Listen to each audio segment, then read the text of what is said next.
Welcome back as we delve into a vitally important discussion this morning. Joining us right now on our couch, Dr. Bongiwe Mali Swellendabu. She's an author and recently released her new book titled Here's to a Hallowed Celebrity, which focuses on navigating fame and the pressures that come with it in its various guises. And it's changed. And of course, we've got one of our favorites, Miss Cupido, in studio, looking gorgeous. You got the brief. Thank you so much. And Salome, who we haven't connected with yet, who has very kindly offered to take us through a little catalogue of Amy Winehouse's songs this morning, just to underpin this discussion. You are sounding incredible. So thank you so much for being here. Well, thank you, all of you, for being here and broaching this. Wow. Yeah. Look, it's a big topic, and I'm glad we're broaching this because, I mean, there's these pressures, and we see that in the media, you know, especially with our A-listers in Hollywood. But Salome, maybe I can start with you as somebody in the limelight. You know, the pressures that feel. Why are these pressures here? Why do we absorb as celebrities these pressures, and why does it affect us the way it does?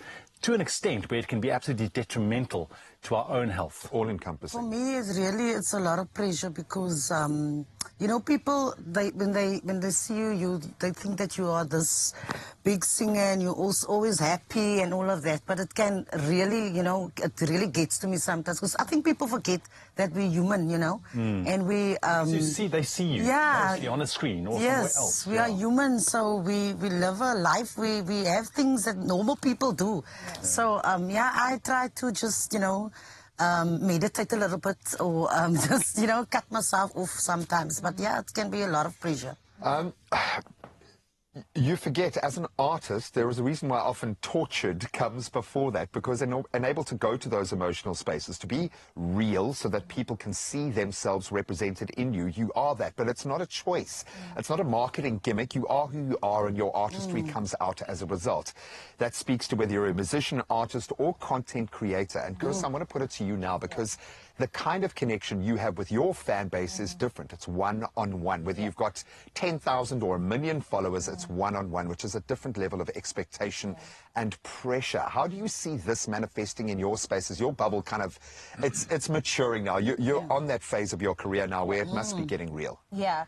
The pressure still felt either way, I would say. And like you're saying, Graham, it is very personal. I mean, I definitely started social media in order to connect one-on-one with people. I'm also on radio, so I've got that background of intimacy when it comes to an audience that I'm speaking to. And I think often with celebrities in the traditional sense, there was always that distance that afforded you mystery. And now that mystery's kind of gone. You know, that bubble has been popped. For good or for bad. For good and for bad, exactly. And now it's just me every single day. If I wake up and I do a story in my pajamas, it's kind of taken that veil away, you know? But I think there's something beautiful about that. People are kind of tired of the celebrity. They want to be closer to those people they admire. Whether you're a role model or not, I think that there's something to be said about being able to be seen. If you're somebody watching TV, if you're somebody watching social media, representation matters. And so if you can tap 100%. Into that and be like, you know what, there's something about Carissa that I relate to on a deep level. And although that does come with some sort of pressure, it kind of also is alleviated because you're going, I'm like you, you're like me. Let's kind of journey this together. But do you think this is where this pressure really comes from? Because we always say, you know, if in order to look at your mental health, to make sure that you are stable and you are functioning, you need to communicate how you feel. But as celebrities in the spotlight, right, oftentimes it doesn't matter. Maybe you wake up or you had a very difficult day or a challenging day. You are not in the best spaces mentally, yet you immediately know that you need to perform. And you need to activate yourself and kind of suppress that. And if you do that for long enough, I can fully see. Yes, that is the difficult thing for me also. Right? But I always, you know, I go on stage and I'm thinking to myself, you know, these people doesn't know. They didn't ask for that. I need to be on stage and entertain them because they probably feel the same. How you feel. Yeah, exactly. Doc, can I put this to you? Because I went through something, and I'll speak openly here. When I was separated from my family, and Sham, this whole crew will remember just how insane I got. After 4 months of being separated from my family, expecting it to only be 2 weeks, I had a complete mental breakdown through the process of being on air. Luckily, the whole world was crazy at the time because we were in the throes of this craziness of COVID. But this healed me. being able to connect with other people and see where everyone else was and understand that it was actually okay. In fact, this being live on air became my safe place, amazingly enough, because I was feeding off that validation and that energy. Yes. Therein lies the danger. When you talk about in your book, barren soils, because that strikes a few different chords with me in terms of my own interpretation, but what does that mean to you? My interpretation of that, thanks for that question, Graham, is like vegetation. Not every plant or veggie or grass, anything like that, can grow in any type of soil. Well, for sure. You see, they grow suitably to a particular soil type. Same as you celebrities. I'm not. You Not yet, sister. Remember, you're on national TV now, girl. Many people around you that will either construct your journey better for you or be the reason for your downfall. Yes. So in this journey that you are working on, you need to identify which people are not barren for my growth and my talents. You just don't go and take everybody, package everyone into your journey and go with them. No. You've got to look. You need to be selective. You need to have a selection criteria. Who is going to be applauding you? Who's going to be your cheerleader in this talent that God given you? Who's going to keep you in check? Exactly. That as well. When we talk about Back to Black, the movie that we've been focusing on this morning, telling the story of Amy Winehouse, that very much, there was so much, and JP pointed that out to me, is the bias for me was I want to blame her boyfriend, I want to blame her dad for keeping her hooked on heroin. It's the addict's journey and responsibility to take. We don't use the word fault because things change when addiction comes into that space. And I think often we have to think about you taking responsibility for yourself as a celebrity. It's not the person doing it to you. You chose to be with that person or surround yourself with those people. It's that personal journey. So, I mean, we can come to you because just like so many artists out there, Amy Winehouse, like we've seen, walk this road, this incredibly difficult road, with depression and everything that goes with it. You've been very open about your depression as well in your journey. And it comes back to what, Carissa, you were saying. I think people nowadays want to see that more vulnerable side of the people that they follow, the people that's in the limelight, right?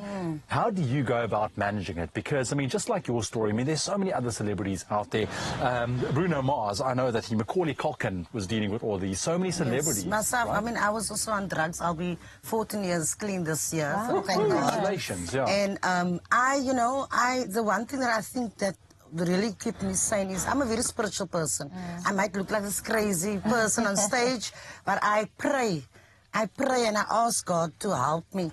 And I'm so happy to see that people are actually seeing me as an inspiration. I didn't think that. And because I asked myself that question, am I needed? Why am I here? Am I actually needed? And recently I tossed a coin in the seawater in Durban. And there were so many people who commented on there, and they said, I'm such an inspiration. So if I can help one or two people, to get off the drugs. And it's all about, really being spiritual, really talking to yourself, because that's what I did. To yourself. I talk to myself all the time. And if I think somebody who uses drugs, as they don't care too much about themselves. Yeah. And that's what I've discovered. I didn't care about myself. Because when you really care about yourself, you will take care of yourself mentally. Almost like a all of void that those you want to years. fill with But it comes with time. It took me years to get to where I'm at. I'm 45 years old. I think I wouldn't have been like this if I was 25 years old. If I was younger. But the older you get, the more wiser you become. And I really become spiritual. Talk to God, whatever religion you are in. And that is also the way I became positive about myself. That's so important. The way I see it, a person can be, a celebrity person can be a victim to themselves or can be a victim to others. When you are a celebrity, you have this light that is hovering over you, shining bright, and because it's your talent, you have love and passion to want to lit it and to make it shine. It's your purpose, It's your purpose. And then yes, there are people that support you, that are crazy about you, that wants to support you, but the pressure will come from those that also don't see what you offer is important. Some will be envious of you, backstab you, and some will really ensure that you are limited. You don't go as far as you would like to go. But again, on the other side, as a celebrity, there are pressures that some public figures also put into themselves. And that is the attention that you receive from all these people. You take it to your head and you swell. That becomes your validation. And then you for swell. sure, And then swelling and everything, you lose it. I get that. I just wanted to quickly throw it out, Salome. I'm thinking, My lashes, I guys. know, man.